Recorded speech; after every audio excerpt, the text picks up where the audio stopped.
하나님 말씀 보시겠습니다. 하나님 말씀은 누가복음 9장 37절에서 48절까지 말씀입니다. 이튿날 산에서 내려오시니 큰 무리가 맞을세 무리 중에 한 사람이 소리질러 이르되 선생님 청컨대 내 아들을 돌보아 주옵소서. 이는 내 외아들이니이다. 귀신이 그를 잡아 갑자기 부르짖게 하고 경련을 일으켜 거품을 흘리게 하며 몹시 상하게 하고야 겨우 떠나가나이다. 당신의 제자들에게 내쫓아 주기를 구하였으나 그들이 능히 못하더이다. 예수께서 대답하여 이르시되 믿음이 없고 패역한 세대여, 내가 얼마나 너희와 함께 있으며 너희에게 참으리이요. 내 아들을 이리로 데리고 오라 하시니 올 때에 귀신이 그를 거꾸러뜨리고 심한 경련을 일으키게 하는지라. 예수께서 그 더러운 귀신을 꾸짖으시고 아이를 낫게 하사 그 아버지에게 도로 주시니 사람들이 다 하나님의 위엄에 놀라니라. 그들이 다 그 행하시는 모든 일을 놀랍게 여길세 예수께서 제자들에게 이르시되 이 말을 너희 귀에 담아 두라. 인자가 장차 사람들의 손에 넘겨지리라 하시되 그들이 이 말씀을 알지 못하니 이는 그들로 깨닫지 못하게 숨긴 바 되었음이라. 또 그들은 이 말씀을 묻기도 두려워하더라.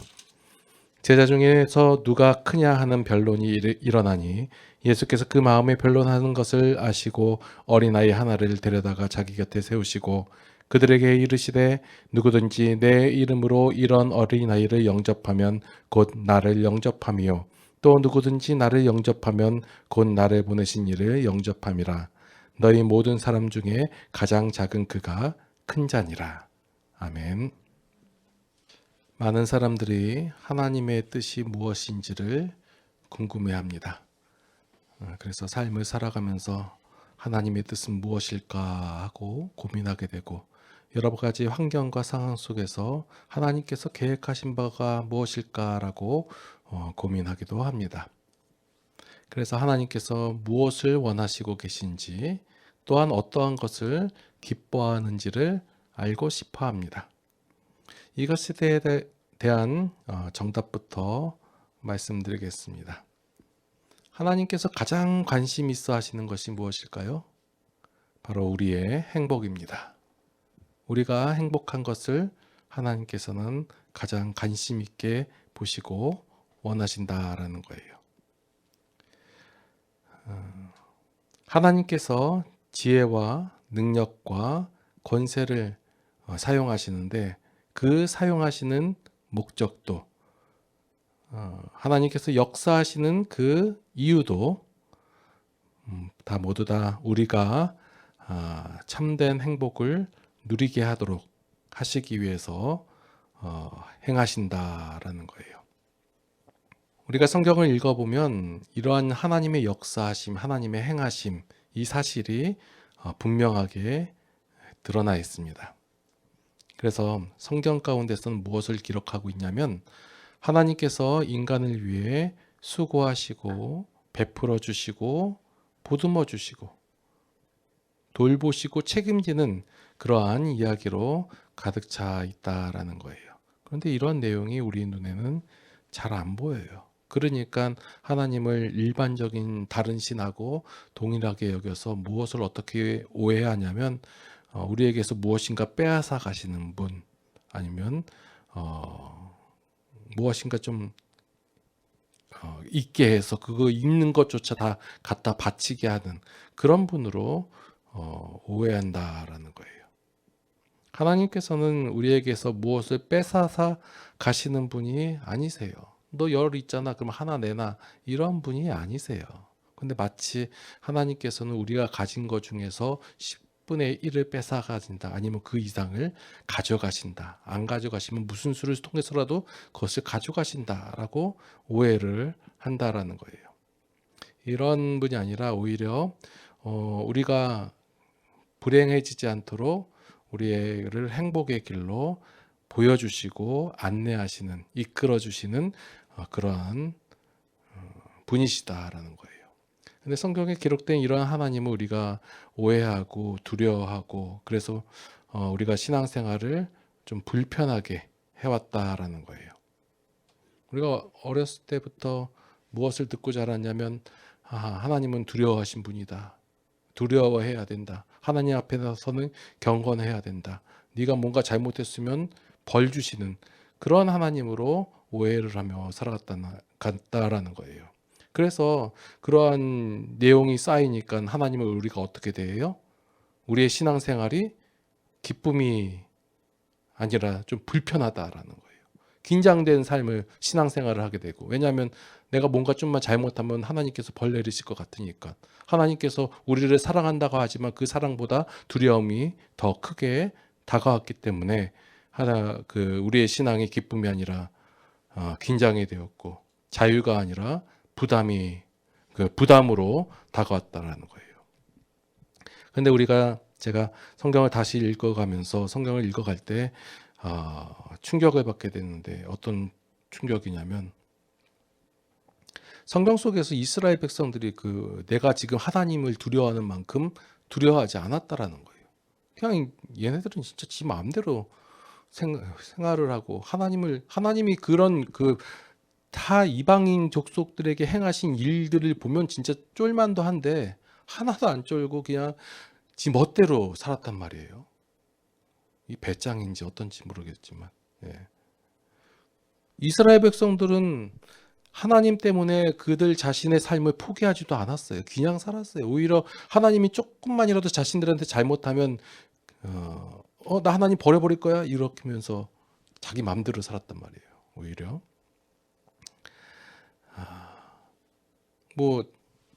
또 하나님 앞에 탄원하기도 하지만, 그것은 하나님이 어떤 무섭고 불편해서가 아니라 그냥 자기네 삶 속에서 좀 불편하니까 그 삶에 고통이 있기 때문에 하나님께 탄원을 한 것이지, 하나님 자체에 대한 무서움, 두려움 때문에 한 것이 아니라는 거예요.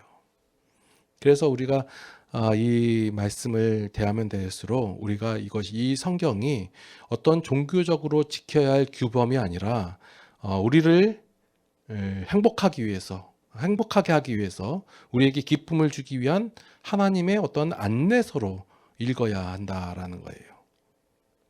그러니까 오늘 본문의 내용도 이러한 전체적인 흐름 가운데서 이해를 해 나가야 할 것이에요. 자, 오늘 본문 내용 살펴보면 우리가 오해하고 있는 내용들이 참 많이 있거든요. 그것을 하나씩 한번 살펴볼게요.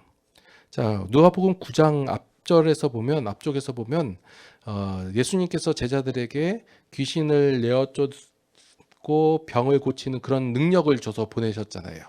그래서 제자들이 나가가지고 막 그 능력을 보이고 하니까 막 신기해하고 신나가지고 그리고 돌아왔잖아요. 자, 제자들을 뽑았는데 예수님을 쫓아다니는 무리 중에서 가장 탁월한 애들 골라서 제자로 삼았나요? 얘는 보니까 영빨이 있어. 좀만 가르치면 될 것 같아 가지고 귀신 쫓는 법을 좀만 알려주면 이해할 것 같으니까 그런 애들 12명 뽑았나요? 아니요. 그냥 대표적으로 못난 애들 뽑았어요. 그런 애들 뽑아가지고 보냈을 때 걔네들이 제대로 사역을 했을까요? 아니요. 그냥 갔는데 귀신들이 쫓아나가고 병이 고쳐지고 그래요. 이 능력 누가 주셨어요? 예수님께서 주셨잖아요. 제자들이 간구해가지고 그 능력을 받았나요? 아니요. 예수님께서 그냥 보냈어요. 보냈더니 그 역사가 일어났어요. 그러면 이건 뭐예요? 누구의 사역이에요? 이 능력은 예수님께서 주신 것이고 예수님의 사역이라는 거예요. 거기에 제자들은 같이 동참했다. 요 정도라는 거예요. 근데 동참된 그 제자들이 얼마나 신나고 기뻤어요. 그래서 돌아와가지고 예수님께 자신들이 행한 일을 자랑하고 고백했잖아요. 이러한 것을 예수님께만 자랑했을까요? 주변 사람들한테도 자랑을 했겠죠. 우리가 이런 역사를 이뤘다 하고 귀신을 쫓아내고. 그러니까 오늘 지난번에 변화사 사건 이후에 왔을 때 어떤 아버지가 자기 외아들을 고쳐달라고 왔을 때 귀신을 쫓아다녔는데 이 9명이 12명 중에 9명 남아 있었잖아요. 그 사람들이, 이 제자들이 쫓아내려고 별짓을 다 했겠죠. 그러니까 손을 올려보기도 하고 호통쳐보기도 하고 다 했을 거란 말이에요. 그들이 나가서 그 전에 예수님의 그 사역을 같이 동참으로 나가서 그 역사를 일으킬 때와 같은 모습과 오히려 그보다 더 열정적으로 했을 거란 말이에요. 근데 됐어요, 안 됐어요? 안 됐단 말이에요. 그랬더니 이유가 이들이 그 사역을 자신들의 사역으로 알고 있었지 예수님의 사역으로, 하나님의 사역으로 인식하지 못했기 때문에 그런 거예요. 내가 해야 될 것 같고, 왜냐하면 내가 해서 됐으니까, 그런 경험과 역사가 있었으니까. 지금 우리 모습하고 같죠? 자, 기독교의 사역은 언제나 누가 하시는 일이에요? 하나님께서 하시는 일이에요. 이걸 자꾸 제가 계속 반복적으로 강조하는 이유는 하나님의 사역을 마치 우리가 해야 할 사역처럼 느껴서 우리가 행한다는 거예요. 그래서 행해서 역사가 일어난 걸 보고 내가 해서 됐네. 내가 열정을 냈네. 이런 방법과 이런 수단과 이런 환경 속에서 됐구나. 그러면 이런 환경을 만들고 이러한 수단과 방법을 써야지라고 생각을 한단 말이에요. 그러나 하나님의 사역이 바로 기독교의 사역이라는 거예요. 하나님께서 직접 사역을 하셨든지 아니면 사람을 통해서 하셨든지 어찌됐든 하나님께서 하신 사역이에요. 그래서 이 사역의 공로, 결과, 열매는 누구한테 있는 거예요? 하나님께 있는 거예요.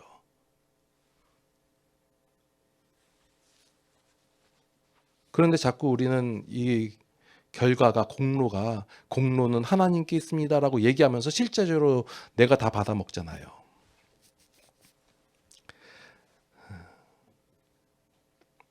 그래서 성경은 사람들이 사역을 했다라고 표현하지 않고 쓰임을 받았다라는 표현을 하는 거예요.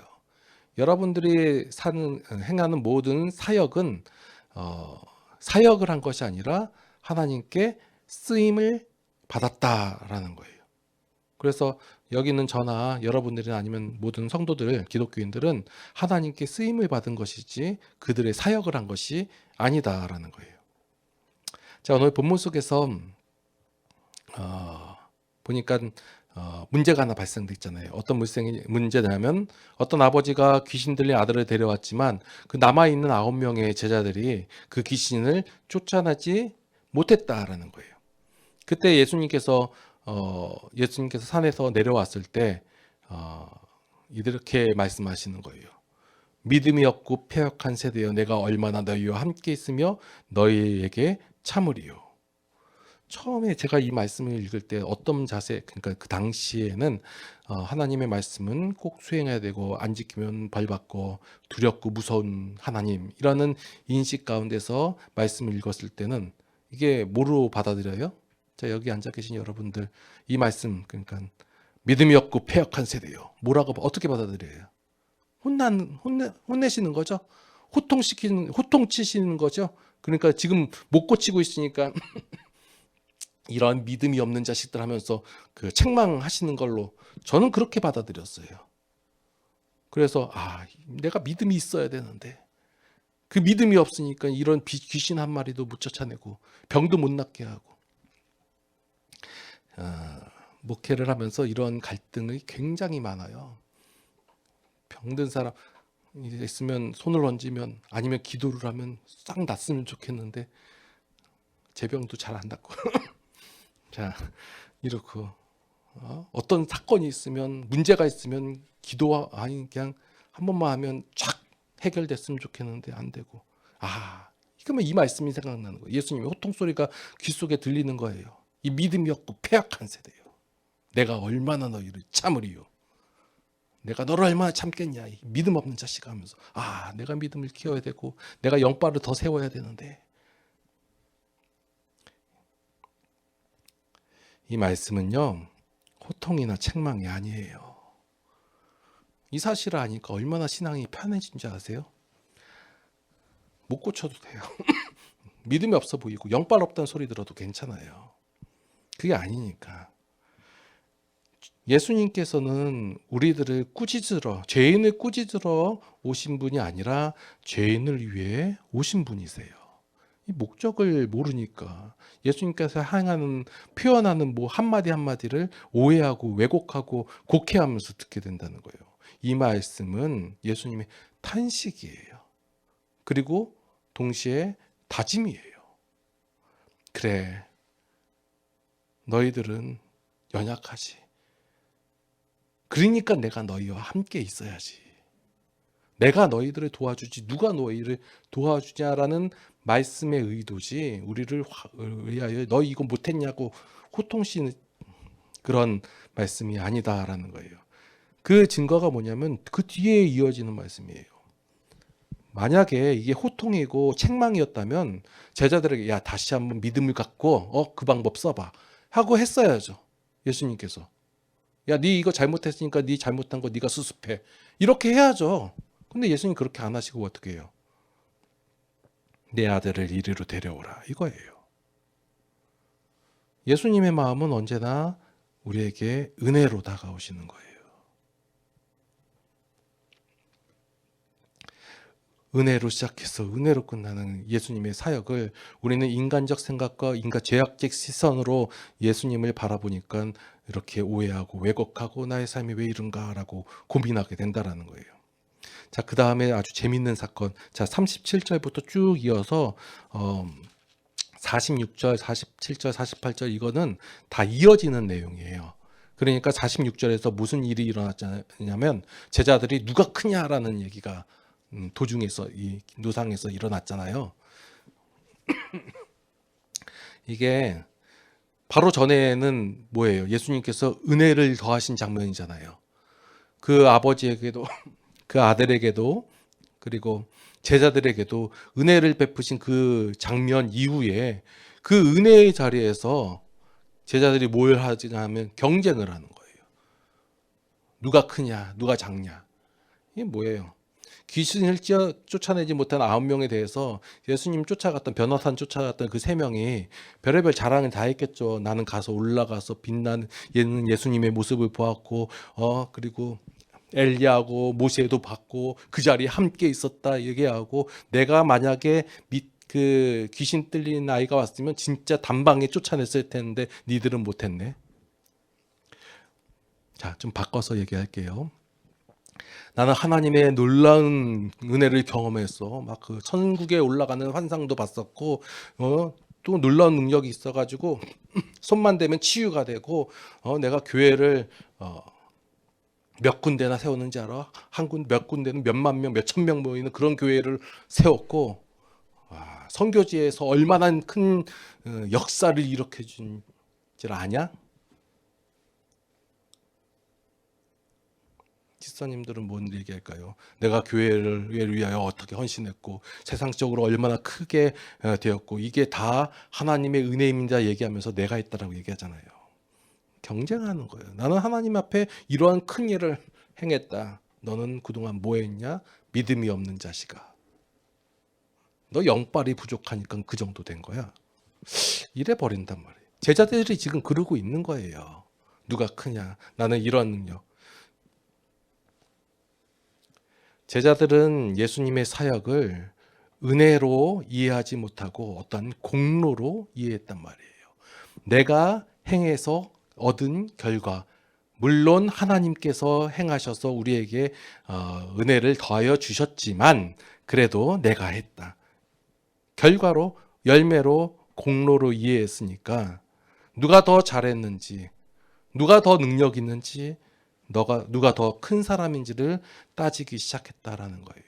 우리의 신앙생활에서 누누이 있잖아요. 제가 목사님들 만나보면 너무 많아요. 내가 이만큼 사역을 했다. 난 더 잘했다. 넌 조금 못하지. 왜? 믿음이 없으니까. 난 믿음이 있거든. 내가 굳건한 믿음을 갖고 있거든. 그러니까 나 하늘에서 큰 상급을 받을 거야. 그러나 병을 고친 것도 은혜이고 병을 고치지 못한 것도 실패가 아니에요. 이 얘기를 제가 한 몇만 명 모이는 교회 담임 목사가 돼가지고 얘기하면 씨알이 먹힐 텐데 씨알이 안 먹혀도 괜찮아요. 중요한 건 성경의 모든 일, 우리의 신앙의 모든 일은 하나님께서 하신 일이에요. 그러니까 하나님의 사역이니까 무엇이 성공이고 무엇이 실패예요.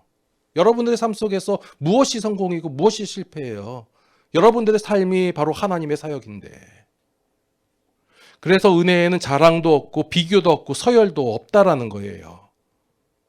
그러니까 오늘 이 본문의 말씀에 이 장면을 보면서 우리는 우리의 고질병을 살펴보게 되는 거예요. 죄인은 은혜를 받아도 그것을 뭐로 바꿔요? 자기 공로로 바꿔버린다는 거예요. 하나님의 은혜입니다. 하나님의 공로입니다. 얘기하면서 그것을 다 자기 공로로 바꿔서 치장하고 포장해가지고 얘기한다라는 거예요.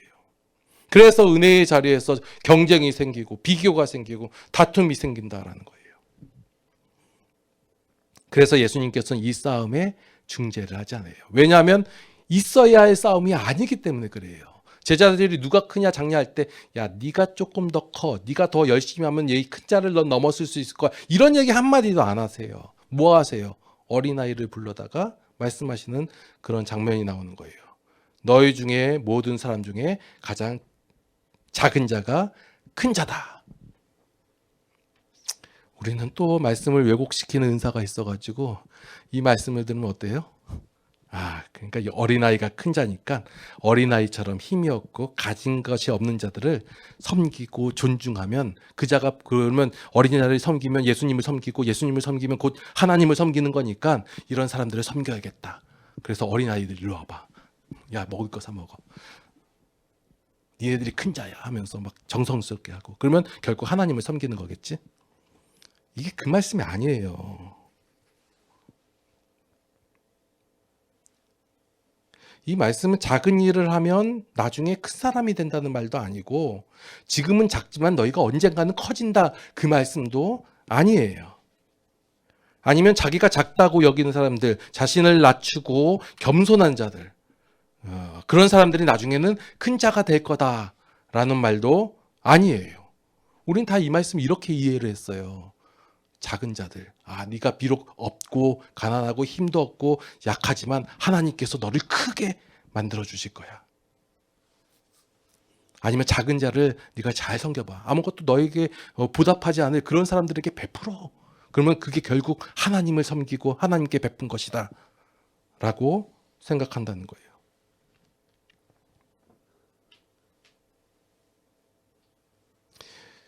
만약 예수님께서 그렇게 말씀하시면 지금 누가 큰 자냐라고 다투고 있는 그 제자들하고 다를 바가 없는 거예요. 방법만 다르고 상황만 다르지 똑같은 내용을 갖고 다투게 된다라는 거예요. 예수님의 말씀은 아주 단순해요. 뭐냐면 작은 자가 곧 큰 자다 이거예요.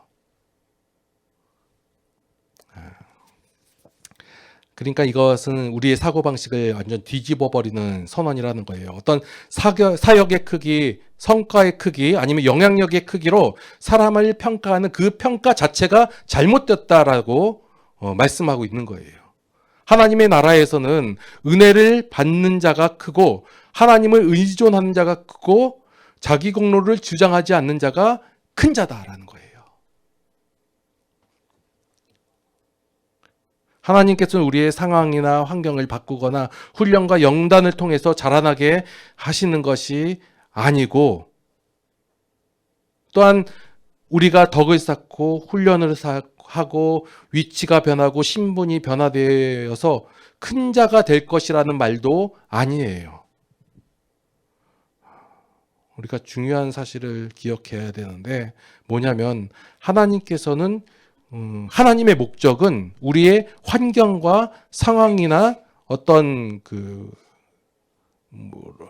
그러한 것들, 문제를 해결해주는 그러한 것을 변화시켜주는 것이 하나님의 목적이 아니다예요.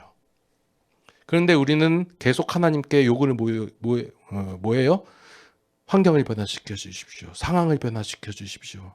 이것만 해결해 주십시오. 이렇게 말한단 말이에요. 근데 하나님께서는 거기에 주 목적을 두고 있지 않으시다라는 거예요. 그러니까 자꾸 기도의 내용에서 우리의 삶의 문제에서 자꾸 이 포인트가 안 맞는 거예요. 하나님하고 우리하고. 그러니까 우리는 맨날 하나님께 화내죠.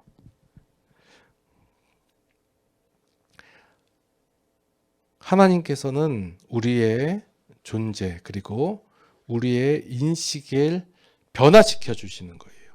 뭐냐면 우리의 죄적 사고방식이 하나님적 사고방식이 되도록 우리의 마음과 기준과 가치, 원리 이러한 것들을 하나님 쪽으로 바꾸어 놓으신다라는 거예요. 놓으셨다라는 거예요. 그것이 어떻게 이루어지는 거예요? 예수님께서 나중에 십자가 사역을 통해 가지고 이뤄놓겠다라는 그러한 예수님의 선언이 오늘 말씀이라는 거예요. 너희는 작다. 그러나 큰 자다 이거예요. 왜 크냐? 너희가 앞으로 어떠한 사역을 할 것이고 어떠한 환경을 변화시킬 것이고 어떠한 큰 일을 이룰 것이기 때문에 큰 자다가 아니라 작다. 너희는 죄적 기준을 가지고 죄적 마음을 가지고 그러한 원리와 방식으로 살고 있는 자다. 그러나 내가 앞으로 있을 십자가 사역을 통해서 너희를 큰 자로 만들겠다. 이제 하나님적 사고방식과 원리와 기준으로서 너희가 삶을 살아내게 될 것이다. 이거예요. 이게 예수님의 선포이며 선언이다라는 거예요. 죄인이 죄인인 채로서는 아무리 그 환경을 변하고 상황을 바꾼다 할지라도 이 사고방식에서 벗어날 수가 없다라는 거예요. 그래서 예수님께서는 가르치신 것뿐만 아니라 앞으로 예수님께서 이루실 그 구원의 역사를 선언하고 선포하고 계시다라는 거예요. 세상에서는 계속해서 우리를 비교하고 경쟁시킬 것이다라는 거예요. 그러나 교회는 달라져야 해요. 교회에서조차도 비교하고 경쟁을 한단 말이에요. 믿음이란 거 가지고, 사역이라는 거 가지고. 세상과 똑같잖아요. 교회 내에서는 누가 크냐라는 이러한 질문, 이러한 것이 사라져야 돼요.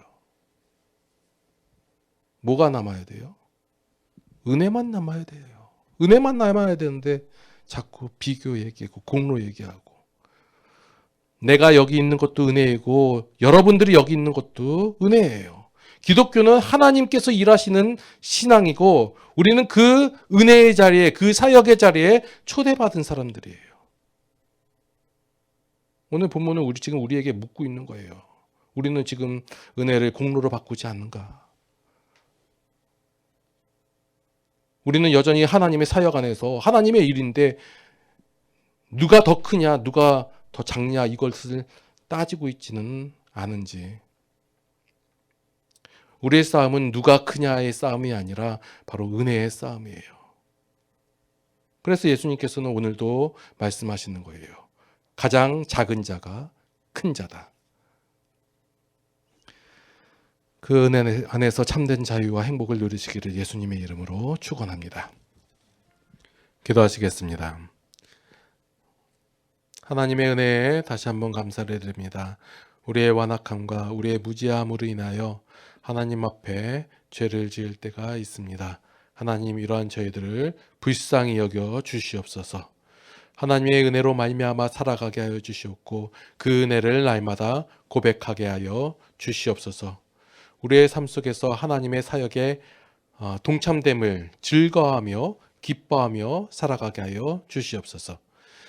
이제는 우리 주 예수 그리스도의 무한하신 은혜와 하나님 아버지의 극진하신 사랑하심과 성령님의 감화 감동 교통 인도 보호 역사하심이 이제 하나님 안에서 참 자유와 평안과 기쁨을 누리기를 원하는 모든 성도들 머리 위에 이제로부터 영원토록 함께 하시옵기를 간절히 축원하옵나이다. 아멘.